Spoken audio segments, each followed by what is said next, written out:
अरुणाचल विश्वविद्यालय के 5वें दीक्षांत समारोह के मौके पर मैं आदरणीय चांसलर श्री चंद जी और कुलपति प्रोफेसर ओम प्रकाश शर्मा जी, प्रति कुलाधिपति आदरणीय प्रोफेसर कृष्ण गोपाल जी एवं श्री विश्वलोचन जी, हमारे साथ यहाँ उपस्थित संस्थापक सदस्य क्रम में श्रीमान अश्वनी लोचन अग्रवाल जी, कुल सचिव दिव्यांशु गोयल जी तथा अरुणाचल विश्वविद्यालय के सभी एग्जीक्यूटिव कमेटी के मेंबर्स, एकेडमिक काउंसिल के मेंबर्स, डायरेक्टर्स, डीन, सभी आचार्य परिवार, सभी स्टाफ और मेरे साथ यहाँ उपस्थित होकर के उपाधि धारण करने वाले श्रवण सिंह बघेल जी सहित सभी उपाधि धारक तथा सभी प्रतिभागी विद्यार्थी और मीडिया कर्मी, मेरे सभी सहयोगी, सर्वप्रथम अरुणाभा की छाया में इस देश के बहुत ही कम समय में बहुत ही प्रतिष्ठा प्राप्त विश्वविद्यालय अरुणाचल विश्वविद्यालय के 5वें दीक्षांत समारोह में अपना शुभकामना, अपना आग्रह निवेदन विद्यार्थियों के प्रति प्रोत्साहन के पूर्व मैं सभी के प्रति सूर्य की लालिमा की प्रथम किरण का क्षेत्र और त्याग और समर्पण की अरुणाभा को सबसे पहले महसूस करने वाला और व्यक्त करने वाले उस अंचल में आप सभी उपस्थित जनों को और वर्चुअल माध्यम से जो भी जुड़े हैं, मैं अपनी तरफ से केंद्रीय मंत्री के नाते शुभकामना और आदर व्यक्त करता हूं, सम्मान व्यक्त करता हूं। साथ ही देश और दुनिया के विश्व प्रिय नेता जिन्होंने स्वयं इस विश्वविद्यालय को बहुत तेजी से आगे बढ़ाने में खुद बहुत ही बड़ी पहल की है, ऐसे आदरणीय श्री नरेंद्र मोदी जी की तरफ से भी सभी आप सब विद्वत जनों को और विद्यार्थियों को शुभेच्छा व्यक्त करता हूं। आप सभी को बहुत बहुत आदरपूर्वक नमस्कार। आज मेरे लिए बहुत ही सौभाग्य का दिन है। किसी भी दीक्षांत समारोह का, चूंकि मैं भी विश्वविद्यालय के और वो भी पंडित मदन मोहन मालवीय की कर्मस्थली और अपने स्वयं की राष्ट्रीय सोच के सुविख्यात चिंतक विचारक, हम सबके परम श्रद्धेय परम पूजनीय गुरुजी गोलवलकर जी की विद्या भूमि, स्वयं इस देश के समस्त राष्ट्रवादियों में, हिंदुओं के हृदयों में हिंदू हृदय सम्राट के भाव से जिनका चित्र रहता है लोगों के हृदय स्थल में, ऐसे आदरणीय अशोक सिंघल जी, ऐसे अनेक लोगों की विद्या भूमि के परिसर से मैं निकला हुआ एक विद्यार्थी, तो मैं समझ सकता हूं कि, और आप सभी समझ सकते हैं कि दीक्षांत का क्या भाव रहता है, विद्यार्थियों में कितनी उत्कंठा रहती है दीक्षांत के लिए। महामारी के इस एक कठिन समय में वर्चुअल दीक्षांत, मुझे स्मरण आ रहा है जब माननीय नरेंद्र मोदी जी ने विगत दिनों काशी हिंदू विश्वविद्यालय में एक दीक्षांत समारोह संबोधित किया था। हम सब वहां उपस्थित थे। कुल गीत का गान किस तरह से, किस परिवेश में विद्यार्थियों के अंदर कैसा रोमांच भरता है, ऐसे ही आप सब विद्यार्थी जो वहां प्रत्यक्ष उपस्थित हैं वो रोमांचित हैं, वर्चुअल हैं वो भी रोमांचित होंगे। ईश्वर से यही प्रार्थना है और सूर्य की पहली किरण देने वाले, और कहा जाता है कि शरीर के लिए तो बहुत सर्वश्रेष्ठ देवता सूर्य हैं, उनसे यही प्रार्थना आज के मौके पर कि इस कठिन परिस्थिति से शीघ्र मुक्ति दिलाएं, ताकि जो अभी वैष्णव साहब ने कहा, जो हमारे दिल्ली के राष्ट्रीय राजधानी परिक्षेत्र से शिक्षा के क्षेत्र में अग्रणी किरण बिखेरने वाले और आज पूर्वांचल के उस केंद्र पर अपने विद्वतापूर्ण ढंग से उस विश्वविद्यालय का संचालन कर रहे हैं, उन्होंने जो कहा कि हम ऑफलाइन जनवरी में कोर्सेज शुरू करने की कोशिश में सब हैं लगे, उनकी ये बात 100% सही साबित हो, ऐसी प्रभु से प्रार्थना करते हुए मैं आप सबको आगे कुछ निवेदन करने से पूर्व आज के इस महत्वपूर्ण अवसर पर जो मुझे अब डॉक्टर ऑफ लिटरेचर की मानद उपाधि प्रदान कर रहा है विश्वविद्यालय, मैं विश्वविद्यालय की संपूर्ण विद्या परिवार का हृदय से आभार व्यक्त करता हूं और बहुत बहुत आप सबके प्रति धन्यवाद ज्ञापित करता हूं, क्योंकि इससे मेरी जुड़ी व्यक्तिगत जीवन की एक बड़ी रोचक परिस्थिति है। मैं इस अवसर पर उस परिस्थिति को आप सबसे विद्यार्थियों से शेयर करना चाहूंगा। अब तो कई हो गए होंगे। इस देश का मैं एक ऐसा परिस्थिति जन्य विद्यार्थी रहा कि मैंने पीएचडी हिंदी में करने के बाद अरुणाचल भी उस विषय से छूता नहीं है। हिंदी में भाषाओं के वर्गीकरण में भाषा वैज्ञानिकों ने क और ख और ग वर्ग का वर्गीकरण किया है। तो जो ऐसे राज्य हैं उनमें नॉन हिंदी स्पीकिंग एरिया और विशेषकर ख और ग वर्गीय एरिया में स्वदेशी संपर्क भाषा पर मैं स्वयं यूजीसी के फेलो के रूप में डिलीट कर रहा था। मैंने 2 वर्ष काम किया और जनता के आशीर्वाद से, पार्टी की कृपा से, एक कार्यकर्ता के नाते काम करते करते, समाज के आशीर्वाद से मैं यूजीसी का रिसर्च एसोसिएट रहते हुए मैं उत्तर प्रदेश की विधानसभा में एमएलए चुन लिया गया। मैं पहला एग्जाम्पल था कि कोई एमएलए जो रिसर्च एसोसिएट हो एमएलए चुन लिया जाए। मैंने यूजीसी को अनुरोध किया कि मेरा या तो यहाँ की फेलोशिप दीजिए या केवल वहाँ का भत्ता लूँ, विधायक का राशि एक जगह की लूंगा, लेकिन मुझे अनुमति अपना कार्य पूर्ण करने की दीजिए। लेकिन उनकी कुछ कठिनाइयां रही होंगी, क्योंकि उनके पास ऐसा एग्जाम्पल नहीं था पहले का। टीचर्स के मामले में तो था, लेकिन हमने कहा कि तो हम ही को एग्जाम्पल बना के शुरू करिए, लेकिन ऐसा नहीं हो पाया। ये परिस्थितियों का सुयोग देखिए कि कालांतर में मैं उस विभाग का स्वयं राज्य मंत्री माननीय मोदी जी, माननीय अमित शाह और हमारे सबके स्नेह से हुआ और मैंने उन्हें उचित सुझाव दिए। तो ये मेरे जीवन में एक क्रम रुका था। मैं इस नाते इसका उल्लेख किया कि आज अरुणाचल विश्वविद्यालय ने मुझे डीलिट की उपाधि, खास करके ये स्किल के फील्ड में जिसमें हम काम कर रहे हैं, स्किल डेवलपमेंट एंटरप्रेन्योरशिप के क्षेत्र में, दे करके मेरे शैक्षणिक जीवन और व्यक्तित्व विकास के क्रम में उस रुकावट को दूर किया। इसलिए एक बार पुनः इस विश्वविद्यालय के चांसलर और वाइस चांसलर, सभी एकेडमिक परिवार का हृदय से बहुत बहुत अभिनंदन है, बहुत बहुत आभार है। आज आपके बीच में ये नामसाई में स्थापित आपका विश्वविद्यालय है, जो अपने आप में परशुराम कुंड जो उनकी तपोभूमि है और गोल्डन पैगोडा के लिए प्रसिद्ध बौद्ध मंदिर और महात्मा बुद्ध के, जहां मैं काशी से जुड़ा हूं और आज काशी का वैशिष्ट अन्य वैशिष्टों के साथ साथ मोदी जी के जुड़ने से और देश और दुनिया में सुविख्यात है, जहां भगवान बुद्ध के प्रथम उपदेश की स्थली है, वहां से आप तक भगवान बुद्ध के अवशेष ब्रिज पैगोडा में, गोल्डन पैगोडा में और सुबह की स्वर्णिम लालिमा में कैसे श्रद्धास्पद रूप से पड़े हैं। इस जगहों से जुड़े हुए लोग, कैसे हमारी बच्चियां गा रही थी सरस्वती वंदना, कितना सुयोग अच्छा है कि सूर्य की प्रथम किरणें जहां होती है वहां ये माँ सरस्वती की वंदना, कैसा स्वर। एक तरह से वो पूर्वोत्तर में संपूर्ण भारत की तरफ से बच्चियों ने सरस्वती माँ की प्रार्थना की और सूर्याभ्या की अरुणिमा के बीच में, ये हम सब के लिए बहुत ही सुखद है।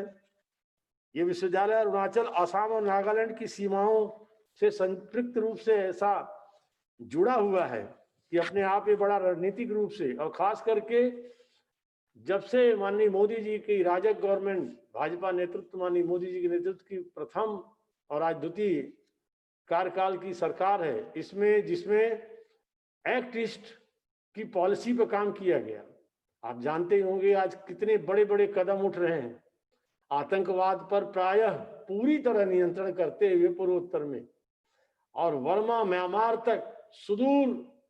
एशिया के सुदूर पूर्ववर्ती देशों तक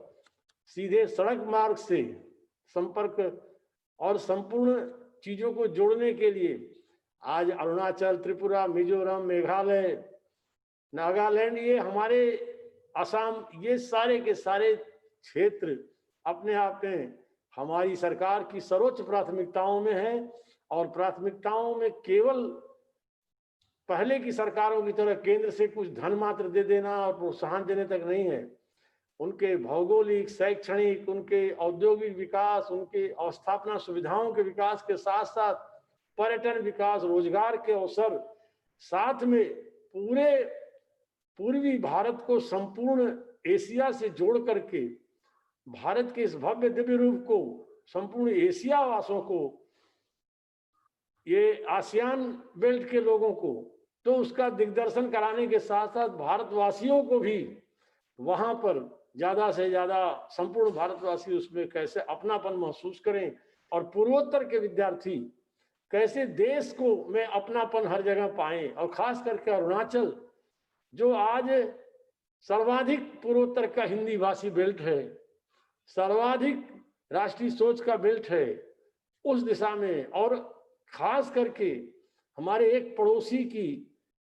ये जो कुदृष्टि समय समय पर रहती है, उसका जिस तरह डट करके सामना करने वाला अरुणाचल है, और उसको हमारी सरकार ने विशेष प्राथमिकताओं में लिया है कि वहां की युवाओं को दक्ष, कौशल युक्त, सक्षम बनाना, सामर्थ्यवान बनाना। और उस दृष्टि से में इस विश्वविद्यालय की अपनी पहल निश्चित तौर से बहुत ही सराहनीय है। मैं आज जो विद्यार्थी यहाँ पर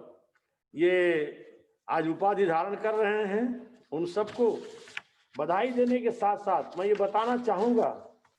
कि हमारे विभाग द्वारा भी युवाओं के लिए लगातार जो कुछ कदम उठाए जा रहे हैं, वह कदम ये अपने उन कदमों में मोदी जी का विजन है, भारत स्किल भारत के कुशल भारत अभियान के तहत स्किल इंडिया मिशन जो उन्होंने 2015 में नए मंत्रालय बनाने के बाद शुरू किया, उसमें अब तक लगभग 5.5 करोड़ युवाओं को हम लोगों ने स्किल प्रदान किया है। जैसे दीनदयाल उपाध्याय ग्राम कौशल विकास योजना की चर्चा वाइस चांसलर साहब कर रहे थे, ऐसे भारत सरकार में मुख्य हमारा नोडल डिपार्टमेंट कौशल विकास उद्यमशीलता मंत्रालय के अंतर्गत जो भी स्किल देते हैं, उसके साथ साथ 18 विभाग, टेक्सटाइल और टूरिज्म और ये हमारे ग्रामीण विकास, ऐसे विभिन्न विभागों द्वारा विभिन्न प्रकार के अल्पसंख्यक मंत्रालय तमाम प्रकार के कौशल ट्रेनिंग करते हुए हम लोगों ने 5.5 करोड़ से ज्यादा युवाओं को स्किल प्रदान किया है, कौशल्य प्रदान किया है। हम आपको जानकारी देना चाहूंगा कि इस बीच अभी इस दौरान हमारे एनएसडीसी भारत कौशल विकास निगम ने ई स्किल इंडिया नाम से एक बहुभाषी ई लर्निंग एग्रीगेटर पोर्टल बनाया है, जिसमें 9 क्षेत्रीय भाषाओं में पाठ्यक्रम उपलब्ध कराते हैं। इस पोर्टल में 500 से अधिक पाठ्यक्रम हैं। अभी हाल में जब से लॉन्च किया कोविड पीरियड में, तब से 2.5 लाख से अधिक विद्यार्थियों ने इसका लाभ उठाया इस प्लेटफॉर्म से जुड़ करके। जब से ये मंत्रालय बना, पहले सीटीआई वगैरह के नाम से जो संस्थाएं थी, मैंने देखा यहाँ हमारी बेटियां सरस्वती वंदना कर रही थी, सहभागी भी हैं। मैं उन्हें बताना चाहूंगा कि हमारे विभाग के आने के बाद मोदी जी के विजन पर हमने ऐसे संस्थानों को एनएसटीआई में बदला, नेशनल स्किल ट्रेनिंग इंस्टीट्यूट के रूप में, और ऐसे एक नहीं, देश में 18 ऐसे संस्थान बनाए, इसमें 8 केवल वोमेन्स के लिए, खासकर महिलाओं के ही हुनर को विकास देने के लिए बनाए गए। और अभी इन सबको मद्देनजर से कौशल और शिक्षा दोनों का समन्वय करते हुए लंबे अरसे से रटी रटाई विद्या को ही ग्रहण करने की परंपरा से हटके 34 वर्षों के अंतराल में नई शिक्षा नीति हमारे माननीय मोदी जी के मार्गदर्शन में 5-6 वर्षों में, जिसमें 6 लाख से अधिक गांवों तक संपर्क किया गया, जिसमें तमाम ऐसे 2.5 लाख से अधिक संबंधित शिक्षा से जुड़े लोगों तक विभिन्न क्षेत्रों से, संभवतः देश ही नहीं दुनिया में किसी पॉलिसी के निर्माण में इतनी प्रत्यक्ष चर्चा परिचर्चा की सहभागिता अब तक नहीं होगी। इन सहभागिता के आधार पर जो नई एजुकेशन पॉलिसी हमारी लॉन्च हुई है अभी कुछ दिनों पूर्व, उसमें भी दुनिया के आज जो विकसित देश हैं, अच्छे विकसित देश हैं, जो 54, 56, 58% स्किल्ड पर्सन जिनके पास हैं, उनकी तर्ज पर यहाँ वोकेशनल एजुकेशन को क्लास 6ठी से 12वीं तक प्रमुखता दी गई है, ताकि लड़के अपना समय बेहतर उपयोग करते हुए और ब्लेंड एजुकेशन की तरफ की, अगर वो पढ़ाई के साथ साथ उनको शैक्षणिक मान्यता भी मिले और स्किल की मान्यता मिले, उसकी भी एजुकेशन पॉलिसी में पहल की गई है। मेरा मंत्रालय उसमें कदम बढ़ा करके अपनी जो एक्सपर्टीज, पिछले एक्सपर्टीज और 6 वर्षों में मोदी जी की अगुवाई में जो एक्सपर्टीज बढ़ी है स्किल की, उन सबको जोड़ करके 12वीं आते आते ही विद्यार्थी व्यवसाय को चयन कर लें, उद्यमिता को चयन कर लें या हायर एजुकेशन की तरफ बढ़े। इस दिशा में भी हमारी सरकार ने महत्वपूर्ण कदम उठाए हैं। मैं इस अवसर पर आप सबको अवगत कराना चाहूंगा और मेरी खुद की भी इच्छा है और मैं आग्रह करना चाहूंगा वाइस चांसलर साहब को कि आप मेरे विभाग की नई नीतियों का, अभी कुछ ही दिनों बाद हम प्रधानमंत्री कौशल विकास योजना 1-2 के बाद 3 लॉन्च करने वाले हैं। इसके साथ साथ हमने 2 पहले की हैं। एक तो उसमें कई ऐसे पहले के जिसमें शैक्षणिक संस्थानों को भी हम इन्वॉल्व करने वाले हैं कि वे भी हमारे विभाग की योजनाओं का लाभ उठा करके और इसमें अपने बच्चों को नियमित एकेडमिक एजुकेशन के साथ साथ कौशल विकास की भी ट्रेनिंग दे, ताकि एक निश्चित अवधि के बाद निकल के अगर वो तमाम ऐसी योजनाएं भारत सरकार ने स्टार्टअप के लिए और तमाम ऐसे मुद्रा लोन की योजनाएं, प्रधानमंत्री गरीब कल्याण रोजगार योजना में जो 20 लाख करोड़ के पैकेज है, उसमें तमाम उद्यमिता मंत्रालय को मध्यम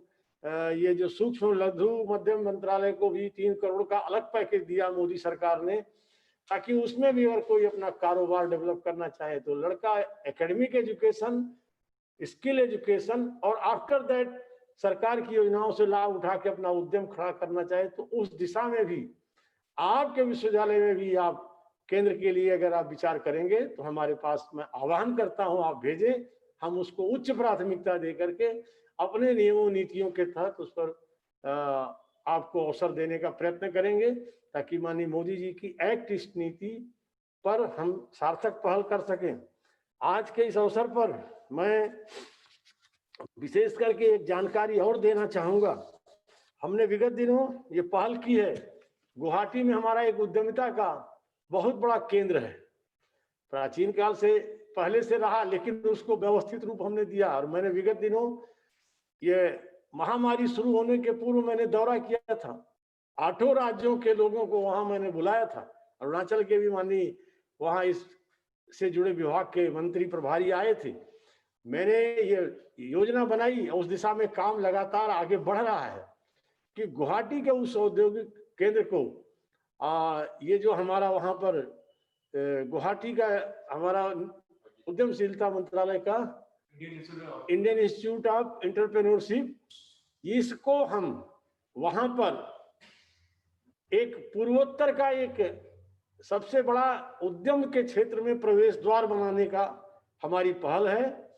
उसको भी आप सब उससे भी बहुत सी चीजों की जानकारी अपने एक से एक एक्सीलेंट ट्रेंड वो वहां ग्रहण कर सकते हैं और उद्यमिता के क्षेत्र में अपने को आगे ला सकते हैं। ये तमाम ऐसे कदम हम सब उठा रहे हैं। आज आप अरुणाचल के, मैं समझ सकता हूं कि आप एक ऐसे जगह हैं जहां कभी पहले किसी ने शिक्षा के उच्च स्तरीय शिक्षा की कल्पना नहीं की होगी। जैसे अरुणाचल के लॉन्गडिंग है, तिराप है, चांगलिंग है, नामसाई, लोहित, तेजाब, lower Dibang valley, east Siang, Siang ऊपरी सियांग, असम के तिनसुकिया, डिब्रूगढ़, शिवसागर, जोरहाट, मोरन, गोलाघाट, डुंडुमा, काको पाथर, डिगबोई, दुलियाजान, मार्गेटिया, नहर कटिया, नामरूप, धेमाजी, और उत्तर लखीमपुर तथा नागालैंड के मोन, लांगलेंग, टुमसांग एवं मोकोंगचुंग ये जिले, यहाँ के सभी छात्र जो अपनी शैक्षणिक संवर्धन के लिए दिल्ली, दक्षिण भारत के राज्यों में, पूरे मध्य भारत के राज्यों में, उत्तर भारत के राज्यों में आते थे, उन सब के ऐसे जो इन 3 राज्यों के, इन जिलों को जिनका मैंने उल्लेख किया, ऐसे दर्जनों जिलों के विद्यार्थियों की हायर एजुकेशन की आवश्यकताओं को आज अरुणाचल विश्वविद्यालय बहुत ही अच्छे ढंग से, चांसलर श्री कमल लोचन जी जो बहुत बड़े अच्छे राष्ट्रवादी विचारक हैं, और हमारे कुलपति प्रोफेसर ओपी शर्मा जी, इन लोगों के मार्गदर्शन में जो टीम वहां काम कर रही है, वो इन पूर्वोत्तर भारत के इस महत्वपूर्ण केंद्र के छात्रों के, और इसके अलावा कोई और जुड़ रहा है, सबकी शैक्षणिक अपेक्षाओं को बहुत ही खरा उतर रहा है विश्वविद्यालय। मैं इसके निरंतर संवर्धन की कामना करता हूं, और मैं समझ सकता हूं दीक्षांत में कैसे विद्यार्थी को गुरु जब दीक्षा देता है तो गुरु की दीक्षा के वो संस्कृत का वो श्लोक मुझे थोड़ा स्मरण करने की कोशिश कर रहा हूं, पूर्ण नहीं स्मरण आ रहा है, लेकिन संस्कृत के श्लोक का भाव यह है कि जो जो यहां पर तुमने विद्यार्थी सीखा है, अगर उसमें कोई कमी हो, कोई गलती हो, तो वो गुरु के यहाँ छोड़ दो, और जो उसमें से अच्छा है उसे आज यहाँ दीक्षा ग्रहण करके निकलो और समाज में बिखेरो। मैं ऐसे विद्यार्थियों का, उपाधि धारकों का आह्वान करता हूं कि वो अपनी जो शिक्षा ग्रहण किए उस शिक्षा से पूर्वोत्तर में, संपूर्ण देश में, और अरुणाचल जैसे राष्ट्रवादी कठिन परिस्थितियों में डट के वहां के युवा आज अनेक सीमावर्ती चुनौतियों का सामना करते हुए भारत की राष्ट्रीय भावना को सबसे प्रकाशमान रूप में प्रकाशित करते हैं, वो अपने उस अरुणाचल विश्वविद्यालय के नामसाई के केंद्र से ग्रहण की शिक्षा को बिखेरे। हम अभिनंदन करते हैं ऐसे उपाधारकों का। एक बार पुनः आप सबसे जुड़ने के लिए मुझे आपने अवसर दिया, इस अवसर के लिए भी मैं आप सबके प्रति धन्यवाद व्यक्त करते हुए आपको भरोसा देता हूं, जहां थोड़ी सामान्य परिस्थितियां हुई, मैं स्वयं आपके कैंपस में उपस्थित होकर के और कोई न कोई एक बेहतर प्रकल्प शुरू करने की कोशिश करूंगा। आप सबको बहुत बहुत धन्यवाद। सभी को आदरपूर्वक नमस्कार।